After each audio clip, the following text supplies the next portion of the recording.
guys, thank you for joining me here in Hilton Head, South Carolina, where we're about to test drive this. Yep, it's the brand new 2020 Honda CR-V.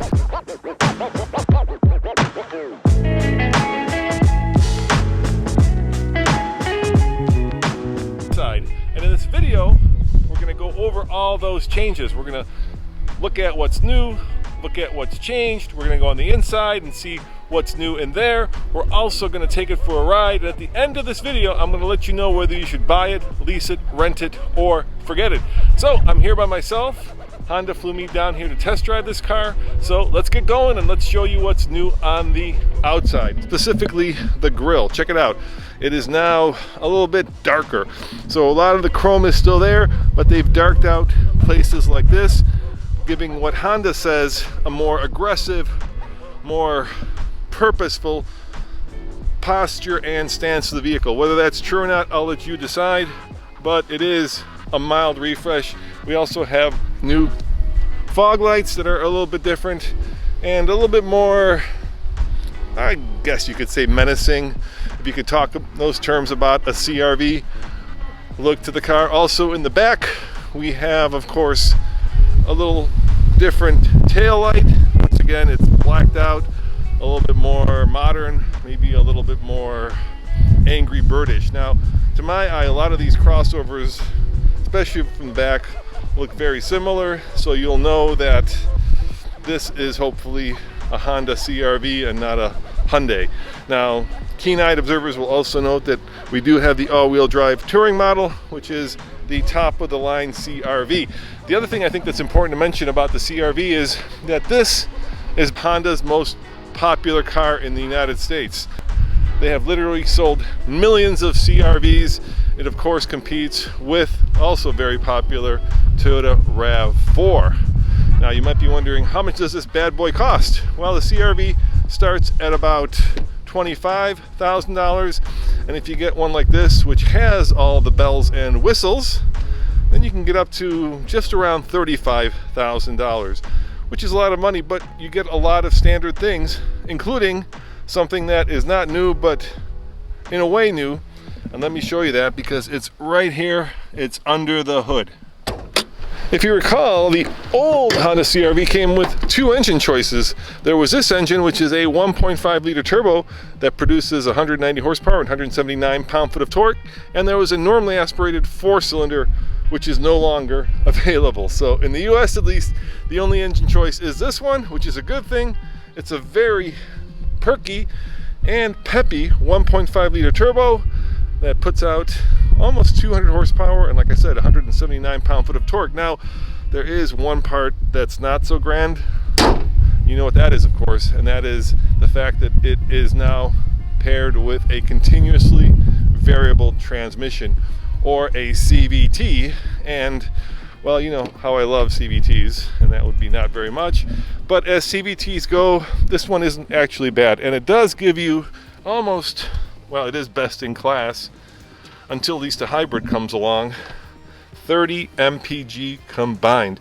Now you may be wondering about the hybrid, which is coming very soon, sometime in mid-March, to a Honda dealership near you. That one, unlike this lever, will have a push-button transmission, and it will basically have the powertrain out of the Honda Accord hybrid, which is a 2-liter Atkinson cycle hybrid. Now inside, you'll notice that they have added something that I think is very important, and that is something that we use, at least I use all the time. Yep, right there, you got it. It's wireless charging, and out of all the things that you use in a vehicle, this has become, I think, one of the most important. So they have kind of changed the look of this, made it a little bit more modern, and made it a little bit more wireless, which is always a good thing. One of the nice things about CR-V has always been that Honda says that they design the vehicle from the outside in. What they mean by that is they first start with all the bits and pieces that you touch, and then they work their way out to the rest of the car. And you may agree or disagree with that, but what it does do is every place you touch, that includes here, includes your elbow rest here, of course the steering wheel, of course your elbow rest here, is soft and comfortable and luxurious. I mean, Is it an Acura? Is it that soft and luxurious? Well, not for $35,000, but it's starting to approach those levels, so it is a very nice place to be. The other thing that Honda will tell you is that this is the just right size car. So it's big enough to haul your family around, yet it's small enough that once you get back from, let's say, skiing up to Mammoth, if you're in California, you can take it to downtown LA and park it quite easily. And does it fit somebody of my size in the back seat? Because that's always my measure. Keep in mind, I'm pretty tall, I'm 6'2". Well, there's only one way to find out. Let's go sit behind myself and see if I fit back there. And by the way, you'll notice that it does not have a panoramic sunroof, just a regular size sunroof. And while we're talking about luxury features, I would be remiss if I didn't point out this. Yep, look at that. Heated steering wheel. We've got lane keep. In fact, every Honda CR-V in 2020 will come with Honda Sense. Basically the full suite of safety equipment, like autonomous braking, like anything that you would want to keep you safe on the road. So let's take a look at how much room I have here. And the answer is, a good amount of room. I mean, look how much legroom I have. I am sitting, at least this seat, almost all the way back. And now I've got headroom, even enough for my sunglasses. I've got plenty of shoulder room. Of course, I have my little armrest here with cup holders. And then back here, yep, 2 USB ports, which is nice because if you've got kids, you know that their energy hungry telephones are always empty. And let me zoom into the front a little bit for you, because you'll also notice, yep, you've got 2 USB ports as well. So not only wireless charging, but a total of 4 USB ports. So let's go in the back and see how much room there is in the back before we get behind the wheel of the 2020 Honda CR-V and drive it. A lot of you might be thinking, I really want the hybrid version of this, which, like I said, is coming in March. And the nice thing about it is, come on, open up. Electric, of course. Good God, how could it be not electric? The nice thing about the hybrid is Honda's saying, this isn't official yet because we haven't gotten the EPA certification, but they're shooting for 40 mpg in the city, which is, of course, where hybrids do better. And keep in mind, this one's 30 mpg combined. If you've got the all-wheel drive version, about 1 less than that. And there's your relatively big Space Saver tire, so not bad. Of course, you've got your shade here. You've got the ability to lower the seats with one pull lever. Very thoughtful features. So let me know in the comments below whether you like this color. It's a G in blue, I believe. And yeah, it's quite stunning. That is a very blue. And I think it works with the new kind of blocked out front of this vehicle. So there's nothing left to do but to take this bad boy for a ride, get behind the steering wheel, switch cameras. Yep, here we go. A couple other points that you probably are interested in. It now comes with both Android Auto and Apple CarPlay, so if you love connectivity, you're gonna get it. So you don't necessarily need navigation, which this one has, as long as you have your phone. Let's face it, that's where it's going. The other, of course, big thing about this vehicle that may be a little chink in its armor is the fact that it doesn't have a traditional transmission, but in fact has a CVT. So let's give her the beans just for a second, and let's see how this CVT handles it. Will it drive like a traditional transmission, or are we going to get a little bit of that CVT drawn? Only one way to find out. It's not bad. I quickly exceed the speed limit here, so I can't do more than that. But, it's CVT-ish with a little bit of, let's call it, angry grunt thrown in. So now that we've parked, let me show you a little bit more around the inside. So of course you've got your lane keep right there. You've got your forward collision, your traction control, electric rear tailgate, but 1, 2, 3, 4. What am I missing?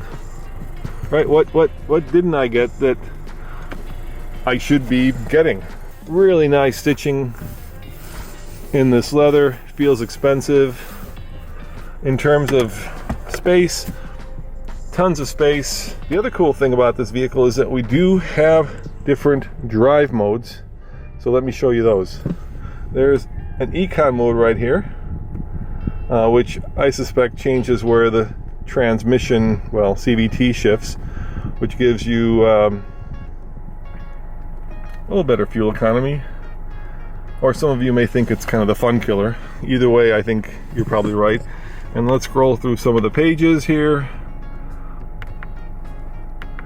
There's one of my favorite, the four-wheel drive system. It actually shows you which way you're allocating power. And finally, of course, we've got this, what looks like a very big screen, but in fact, it's starting to look a little dated. I mean, it's probably, what is that, 6 inches maybe? It's not that big, so this part is big, but the actual part that is displayed is pretty small. Luckily, we do have a traditional volume knob, so thank you, Honda, for returning that back to us, because I think there was a lot of dislike of the previous slider that a lot of Honda vehicles had. And of course, you've got, your map, which is pretty standard. Then you have your audio controls. Oh, look at that, very futuristic. Your phone, the usual stuff. Now, one of the things you may be wondering about is how off-road worthy is this vehicle, because let's face it, there has been a push for kind of overlanding and off-roading that has now dominated the industry. So for instance, in the Toyota RAV4, you can get an adventure model, and yet Honda has not yet gone, let's call it the Subaru/Toyota route, in terms of fully embracing off-roading. You can do different drive modes, and recently when Honda did introduce the Passport, it did do so in Moab, Utah, and we did do a little bit of slight off-roading. Right now, what we're doing is probably more what Passport customers will do. This is just a dirt road, and it's actually kind of muddy out here today, so we're really getting to see how this all-wheel drive system splits power. So the Passport system is able to send 70% of the power to the rear wheels, and then it can split 100% of the power from right to left. And that's really one of the things that Honda's all-wheel drive system does, I'd say better than most, is torque vectoring. But if you want to go on-road and do so in relative comfort and style with good fuel economy, then this might be a great choice for you. So the only question that's left to answer now is, should you buy it, lease it, rent it, or forget it? For 2019, the CR-V did get the coveted top safety pick from the IIHS, and for 2020, Honda is expecting that it will get the top safety pick plus. Now, should you buy it, lease it, rent it, or forget it? I would have given it a buy it all day long if it had been for the CVT. Now, having said that, the CVT in this vehicle is one of the best in the business, but nevertheless, as somebody who values driving more the fuel economy, it's going to get a lease it just because of the CVT. But I can see a lot of you guys out there saying buy it because, well, to you, the fuel economy is better than the actual transmission.